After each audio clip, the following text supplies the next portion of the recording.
Son los argumentos del Tribunal de Justicia y la propuesta de condena al acusado Juan Orlando Hernández. Al sentenciar al acusado, he considerado todos los materiales a los que hice referencia al inicio de esta audiencia. Esto incluye la carta de 28 páginas del señor Hernández, las cartas de su esposa, sus hijos, amigos y partidarios. He considerado las declaraciones reflexivas del señor Stabile y el señor Gutwillig en nombre del gobierno y en nombre de la parte demandada. He considerado la declaración del señor Hernández. He considerado cada una de las circunstancias expuestas en el artículo 35-53A. No necesito exponer todos los factores que he considerado, pero he tomado en cuenta cada uno de ellos. Seré relativamente breve. Observo que el juicio del acusado Hernández fue el tercer juicio que presido relacionados con la misma conspiración internacional de estupefacientes. Juan Orlando Hernández compareció por primera vez en este tribunal el 10 de mayo de 2022. La sexta enmienda le garantizó el acceso a un juicio rápido y público, ante un jurado justo e imparcial. Esto es lo que el señor Hernández recibió. Las partes solicitaron un aplazamiento de la fecha del juicio que inicialmente se fijó para el 17 de enero de 2023. La Corte lo aplazó hasta el 24 de abril de 2023 y luego, de nuevo, a petición de las partes, aplazó el juicio hasta el 18 de septiembre de 2023. Después, nuevamente las partes solicitaron un aplazamiento y el tribunal lo concedió, aplazando la fecha del juicio hasta el 5 de febrero de 2024.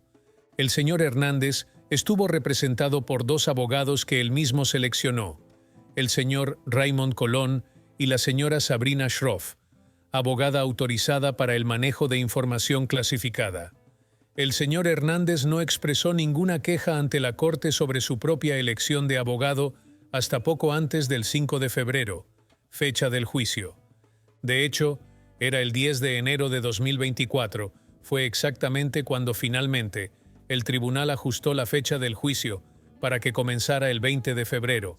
Se agregó al señor Renato Stabile para asistir al señor Colón como defensor público, y se autorizó a la señora Schroff a comparecer como abogada litigante adicional a expensas públicas. El acusado tuvo 1 año y 9 meses para prepararse para su juicio. Al igual que en este distrito, la variedad de los posibles miembros del jurado fueron convocados al juzgado tomando en cuenta los condados de Westchester, Rockland, Putnam, Bronx y Nueva York. Ninguno conocía del caso que se iba a juzgar. Fueron interrogados en presencia de los abogados de ambas partes, y cualquiera con circunstancias inhabilitantes fueron eliminados. Cuando el número se redujo, la defensa recibió 10 strikes de jurados a los que no necesitaban explicar sus razones. Al gobierno se le impusieron 6 strikes. Los miembros del jurado que fueron seleccionados pertenecían a todos los ámbitos de la vida y no tenían ninguna conexión previa entre sí. En el inicio del juicio, se le preguntó a la defensa si el jurado era satisfactorio para el acusado, y en audiencia pública, en el expediente, confirmó que así era. Los miembros del jurado fueron instruidos sobre la presunción de inocencia del acusado en todos los cargos, y que le corresponde exclusivamente al gobierno la carga de probar cada uno de los elementos de la acusación en cada delito mediante pruebas más allá de toda duda razonable. Al jurado se le explicó que el veredicto en cada cargo debe ser unánime. Si un solo miembro del jurado tenía una duda razonable en cuanto a la culpabilidad por un cargo en particular, se requeriría un nuevo juicio. Cada testigo llamado por el gobierno estaba sujeto al contrainterrogatorio por parte de la defensa. Los miembros del jurado se enteraron de los crímenes horrendos cometidos por los testigos que cooperaron y de sus posibles motivaciones e incentivos para testificar. Las declaraciones de los testigos cooperantes conocidas por el gobierno fueron entregados a la defensa antes del juicio. El señor Hernández no fue requerido a testificar en el juicio, pero eligió hacerlo. El jurado escuchó su testimonio. Ellos observaron el comportamiento de todos los testigos. El jurado emitió un veredicto unánime, y en la presencia del acusado, se preguntó individualmente a cada miembro del jurado si era su veredicto, y cada uno confirmó que lo era. El jurado de 12 personas acordó unánimemente que el señor Hernández era culpable de 3 delitos. Primero, conspiración para importar a los Estados Unidos y a la aduana del territorio de los Estados Unidos desde un lugar fuera de ella, una sustancia controlada, específicamente cocaína. En segundo lugar, la conspiración para usar o ayudar e instigar el uso de arma de fuego totalmente automática, también conocida como ametralladora, y dispositivo destructivo durante y en relación con la conspiración de narcóticos. En tercer lugar, el uso o la complicidad para el uso de armas de fuego automáticas o dispositivos destructivos en relación con la conspiración de narcóticos. Es importante tener en cuenta que el acusado no es sentenciado hoy por cualquier acto de prevaricación o por actos de corrupción como funcionario público de la República de Honduras. Esos son asuntos que se dejan en manos del pueblo de Honduras y sus gobiernos. La conspiración de narcóticos que se encuentra en el corazón de la sentencia de hoy está dirigida directamente a transbordar cantidades de cocaína desde Colombia a través de Honduras, a sabiendas y entendiendo que el destino final de la cocaína era Estados Unidos. Algunos miembros de la conspiración procesaron, empaquetaron o almacenaron la cocaína. Algunos conducían camiones, piloteaban botes o volaban aviones cargados de cocaína. Algunas de estas personas utilizaron armas, incluidas las armas automáticas, que, al igual que las ametralladoras, eran capaces de disparar en rápida sucesión con solo apretar un gatillo, o bazucas o lanzagranadas, que son dispositivos destructivos, y lo hicieron para proteger los cargamentos o para hacer cumplir las reglas de la conspiración. El número de asesinatos atribuibles a miembros de la conspiración es asombrosa. Alex Sardón, quien testificó en el juicio, admitió haber participado en 56 asesinatos, y Davis Leonel Maradiaga, el líder de los Cachiros, admitió 78 asesinatos. No se ha afirmado que Juan Orlando Hernández haya tenido un papel directo en ninguno de los asesinatos en los que participaron estos narcotraficantes. El papel de Juan Orlando Hernández fue principalmente, y con algunas excepciones, el de usar su poder político como presidente del Congreso Nacional y luego presidente de la República, y limitar el riesgo de incautación de la cocaína y el riesgo de detención, enjuiciamiento y extradición de esos narcotraficantes que le brindaron apoyo financiero a él, a los miembros de su familia o sus campañas políticas. En un entorno político en el que Honduras y sus aliados, incluido Estados Unidos, era evidentemente opuesto al narcotráfico, era necesario para Hernández mantener la imagen pública de ser un líder antidrogas mientras ayudaba en secreto a narcotraficantes selectos. El apoyo secreto de Hernández no se le brindó libremente, tampoco se proporcionó a todas y cada una de las personas que desearon traficar con cocaína. Su protección solo estaba disponible para aquellas organizaciones narcotraficantes selectas que aseguraban la protección con el dinero. Por lo general, el dinero se usaba para reforzar su poder político, la capacidad de ganar elecciones. Se logró mediante, entre otros medios, permitir que la información confidencial de las fuerzas del orden público sea entregada a las organizaciones narcotraficantes favorecidas para evadir las incautaciones, frustrando los esfuerzos de miembros honestos de las fuerzas del orden, la policía y el ejército para detener la droga, y al acordar pavimentar ciertos caminos que facilitaban el movimiento de drogas. Esto requería cautela, inteligencia, talento político y fuertes habilidades interpersonales. También requirió considerables habilidades de actuación. Estas fueron las herramientas que Hernández utilizó para promover su actividad delictiva.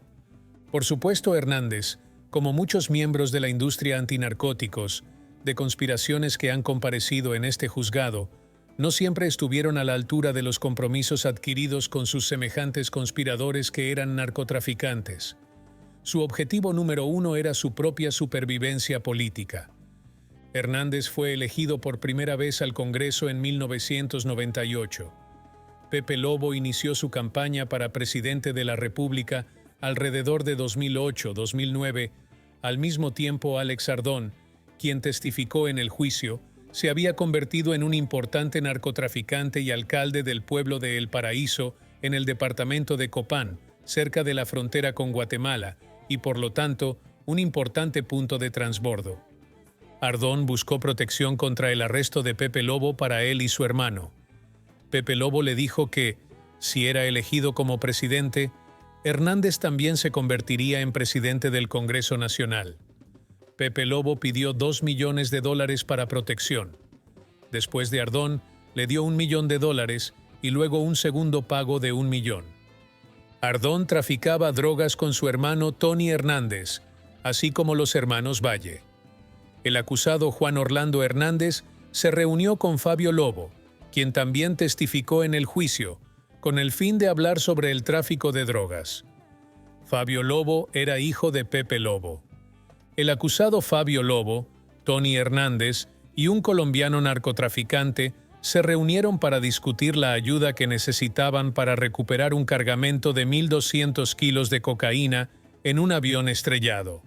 Más tarde, Fabio Lobo se enteró de que la droga pertenecía a una sociedad entre los hermanos Hernández, los hermanos Valle y otro traficante. Fabio Lobo informó que no pudo ayudar. El acusado le advirtió a Fabio Lobo que fuera discreto. Por lo tanto, no es cierto, y nunca fue la teoría del gobierno que cualquier narcotraficante pagó los sobornos directamente al señor Hernández. No, era demasiado inteligente para eso, era demasiado cauteloso, y por supuesto, una vez que le pagaron, era libre de hacer lo que quisiera, cuando quisiera. Pero recibió el dinero para esta protección. Accedió a brindar la protección y lo hizo siempre que pudo. Con el tiempo, Hernández comenzó a planear su propia candidatura para presidente de la República. Las contribuciones de campaña se reunieron de los sobornos de Ardón y Fuentes Ramírez, quien era un violento narcotraficante. En 2012, Hernández conoció a Javier Rivera Maradiaga, quien, junto con Devis Leonel Rivera Maradiaga, dirigían Los Cachiros, una importante organización narcotraficante. Hernández le informó a Javier que si los Cachiros lo apoyaban, podrían contar con él para su protección. Más tarde, un miembro de los Cachiros organizó un pago de 6 millones a la campaña de Hernández. Javier arregló que a la hermana de Hernández se le pagaran $250,000 para la campaña. En 2013, el Chapo Guzmán, jefe del cártel de Sinaloa, pagó un soborno de $1 millón a Hernández y su campaña, entregado directamente este dinero al hermano de Hernández, Tony. El cartel de Sinaloa dependía de la cocaína enviada desde Colombia a través de Honduras para abastecer el mercado estadounidense. Una vez que Hernández se convirtió en presidente, ejerció su autoridad para mantener el secreto en torno a sus actividades de narcotráfico y las de sus aliados. Presionó a Ardón para que no se postulara como alcalde de El Paraíso, porque sus actividades de narcotráfico eran objeto de rumores, y Ardón estaba conocido por ser cercano a Hernández. Otro narcotraficante que no siguió las instrucciones de Hernández de no postularse para el cargo fue detenido. En 2014, el gobierno hondureño incautó algunas propiedades y activos de los Cachiros, pero esto fue solo después de que las actividades del grupo provocaran una exposición pública por parte de la Oficina de Control de Activos Extranjeros de los Estados Unidos. Protegería a quienes lo sobornaran en la medida de lo posible, sin atraer un escrutinio injustificado. Si esto se volviera insostenible, entonces permitiría que se tomaran medidas públicas contra el narcotraficante. Hernández sabía que las armas automáticas y los dispositivos destructivos se utilizaban para proteger la cocaína. La matriz de armas de fuego, armas automáticas, lanzagranadas y bazucas utilizados por los narcotraficantes que formaban parte de la conspiración con Hernández se detallan en los párrafos 69 a 73 del PSR. Las pruebas también se recogen en las páginas 20 y 21 de la comunicación del gobierno, en las que Hernández es considerado penalmente responsable de conspirar para importar 400 toneladas métricas de cocaína a los Estados Unidos, 400 toneladas métricas son 400.000 kilogramos de cocaína, una cantidad con un precio al por mayor en el mercado estadounidense de al menos $37.000 por cada uno de los 400.000 kilogramos. Esto culmina con un valor en el mercado estadounidense de $10.000 millones. He considerado la historia y los antecedentes del señor Hernández. Se crió en un pueblo humilde del oeste de Honduras, Gracias, ubicado en el departamento del Empira. Él tiene 55 años, casado desde hace 34 años, con 3 hijos y una nieta. Es licenciado en Derecho por una universidad en Honduras y con una maestría en Administración Pública de la Universidad Estatal de Nueva York en Albany. Las cartas de apoyo, en particular de su hija Ana Daniela, lo retrata como un buen padre. La carta de su hija es bastante conmovedora. No tiene antecedentes penales, tiene hipertensión y lecturas altas de colesterol, pero por lo demás está en buen estado de salud física y mental. Ha estado bajo custodia de Estados Unidos desde abril de 2022 y ha experimentado condiciones difíciles en el Centro de Detención Metropolitano. Es necesario un castigo justo. El señor Hernández era un facilitador del tráfico de drogas. Sabía y entendía la violencia que acompaña al narcotráfico y facilitó estas actividades delictivas a sabiendas de la violencia que generaron. Conocía el armamento que utilizaban los traficantes de droga a los que él apoyó, debido a que la cocaína era transbordado a través de Honduras y con destino a los Estados Unidos.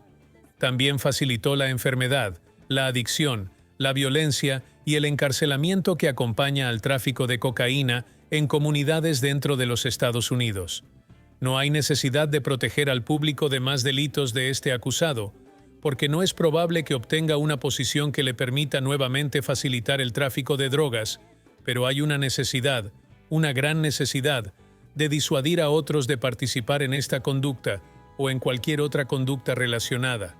La conclusión en este caso es un mensaje a los bien educados, bien vestidos, agradables y elocuentes, que creen que su buena apariencia y su elegante manera de presentación los aísla de ser procesados por ayudar a una operación de tráfico de drogas. El jurado escuchó el testimonio de Juan Orlando Hernández y vio a través de su comportamiento pulido.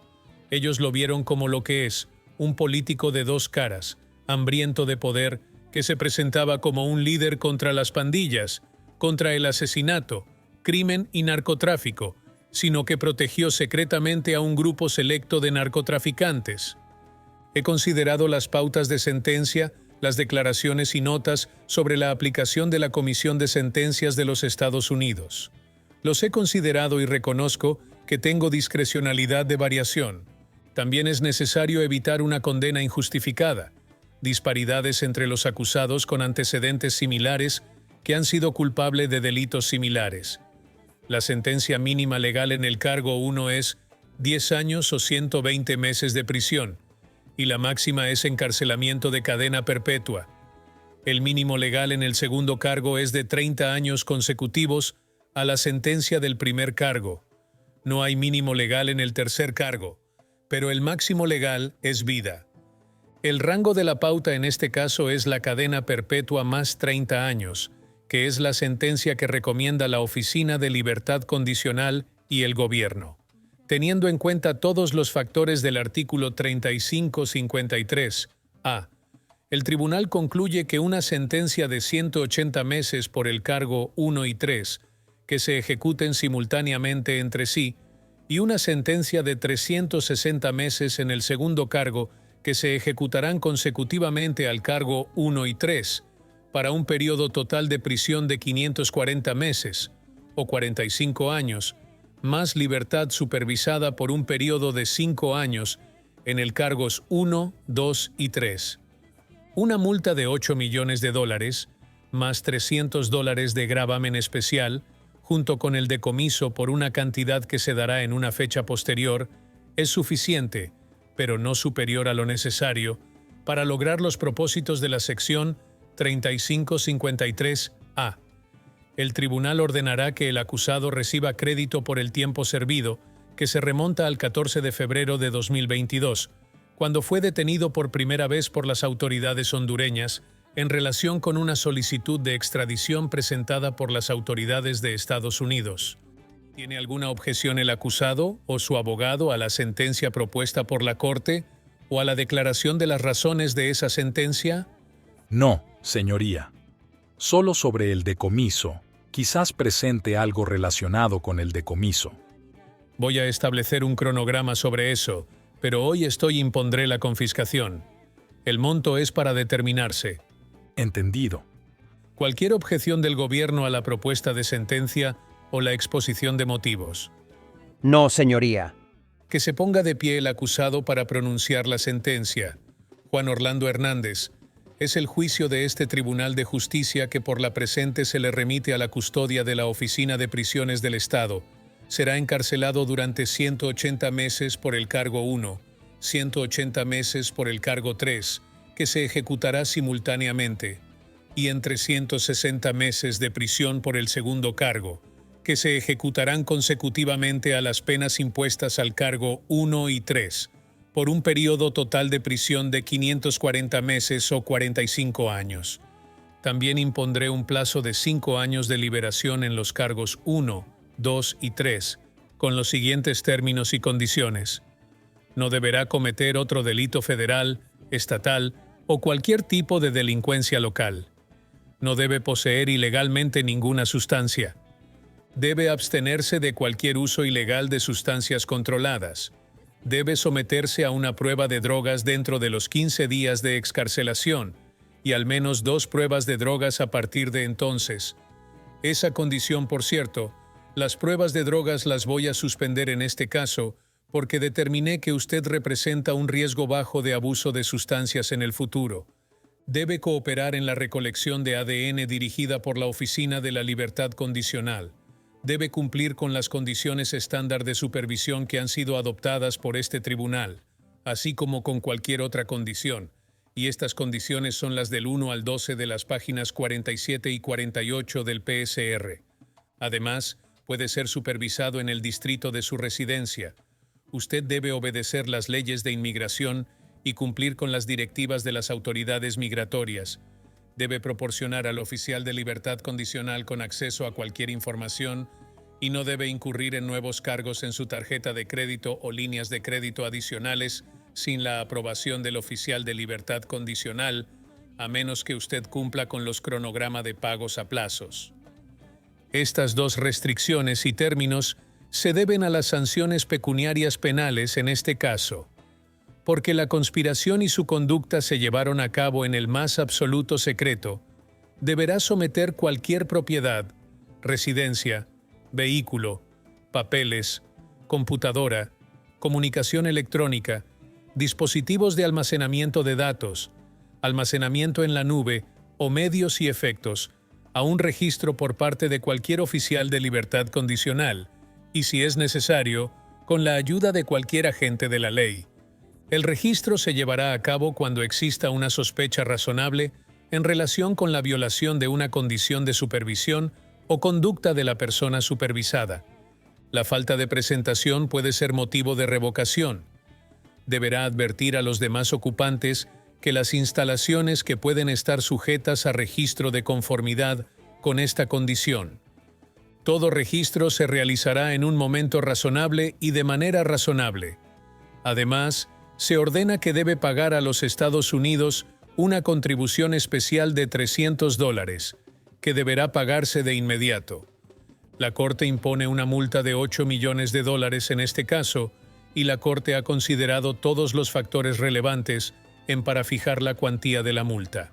Además, el tribunal ordena que usted renuncie a todos los bienes en Estados Unidos que constituyan o se deriven de cualquier producto que el demandado obtuvo, directa o indirectamente, como resultado de la ofensa, y todos y cada uno de los bienes utilizados o destinados a ser utilizados de cualquier manera para facilitar la comisión del delito imputado en el cargo 1 de la acusación y de manera similar en los cargos 2 y 3, el decomiso de todas las armas de fuego y municiones involucradas y utilizadas en la comisión de los delitos imputados en los cargos 2 y 3 de la acusación.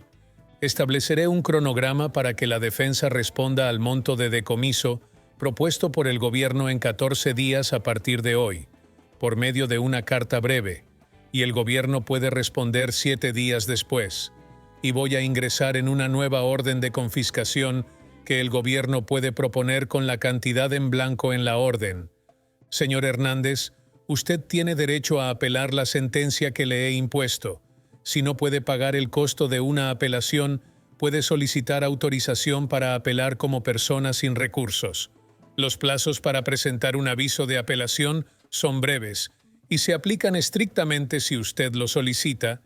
El secretario de la Corte preparará y presentará un aviso de apelación en su nombre de inmediato. ¿Entiendes todo eso? Sí, su señoría. Solo preguntaría si puedo continuar con mi abogado, el señor Stabile, a lo largo de este proceso.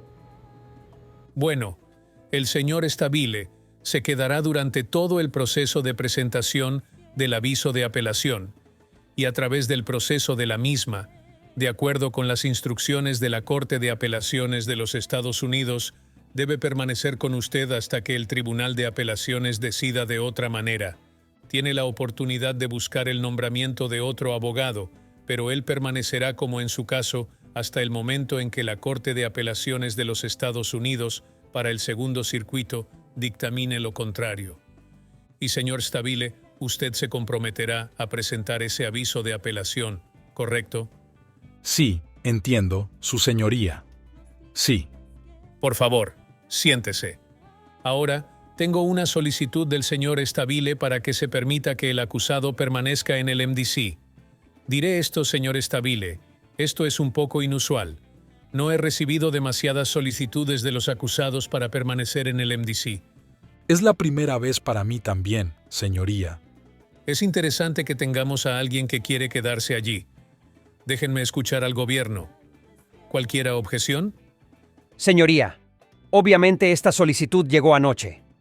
Citando otro caso en este distrito, Estados Unidos versus Sam Bankman-Fried. Mi comprensión de lo que sucedió en este caso es que el acusado, después de ser condenado, fue transferido fuera del MDC. Desde entonces se ingresó la orden, y en este punto, la Oficina de Prisiones se opuso a su regreso al MDC por una serie de razones, incluida la administración de la Oficina de Prisiones y su curso normal de la designación a los acusados de la prisión después de haber sido condenados. No hemos tenido la oportunidad de consultar con el Buró de Prisiones sobre esta solicitud en particular, pero sí quería señalar al menos en el caso en que se haya hecho esto. La regla 38b-2 establece que si el demandado no es puesto en libertad en espera de apelación, el tribunal podrá recomendar al Procurador General de la Nación que el acusado sea confinado cerca del lugar del juicio o de la apelación durante un periodo de tiempo razonablemente necesario para permitir que el demandado ayude en la preparación de la apelación. Lo que voy a hacer es que haré la recomendación, pero a la luz de los antecedentes en este caso, he escrito sobre el tema de lo que considero una manipulación del calendario. Pondré una caducidad de 120 días en mi recomendación. Señor Stabile, una vez que esto esté en el expediente, puede remitir el informe a la Oficina de Prisiones. Gracias, señoría. Muy bien. ¿Algo más del gobierno? Su señoría, solo una nota. El Tribunal de Justicia obviamente revisó el informe previo a la sentencia en detalle, y adjudicaron las objeciones y calcularon las directrices.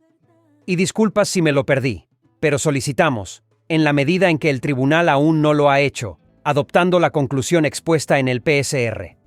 Adopto como conclusiones de hecho, los hechos como se establece en el informe previo a la sentencia, aumentado con el testimonio en el juicio, pruebas y el registro de los procedimientos en el presente recurso. Gracias, su señoría.